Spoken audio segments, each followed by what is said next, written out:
Hi mga mamshi, Disko, ito na ata ang budol na talaga naman pinagsisihan ko. Pinagsisihan ko kasi ngayon ko lang siya binili. Sobrang tagal ko nang naghahanap ng vacuum na affordable.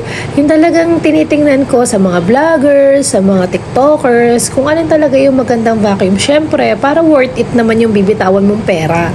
Kasi nung naging mamshi ako, talaga naman pinag-iisipan ko kung dapat ko ba talaga tong bilhin. Kasi naman, pag may junakers ka na, kailangan pag-isipan mo talaga kung worth it ba ang bibilhin mo.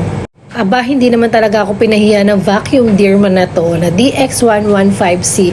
Sobrang worth it mga mamshi. Hindi ka na mahihirapan, lalo na yung buhok. Dala talaga niya, sobrang lakas ang suction niya, promise.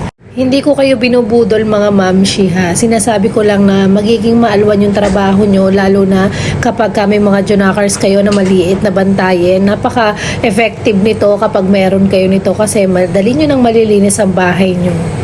Ayoko naman mag-review ng product na hindi naman effective kasi syempre sayang naman yung mga pera natin mga mamshi. Kasi minsan nakakatakot na rin yung lalo na sa mga nag-a-affiliate. Hindi ko naman po nilalahat pero minsan kasi sinasabi nila na okay pero sponsor lang pala. Hindi ko naman nilalahat ha.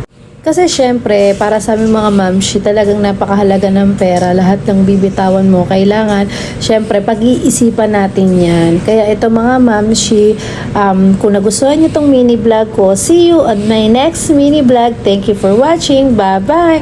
Mwah!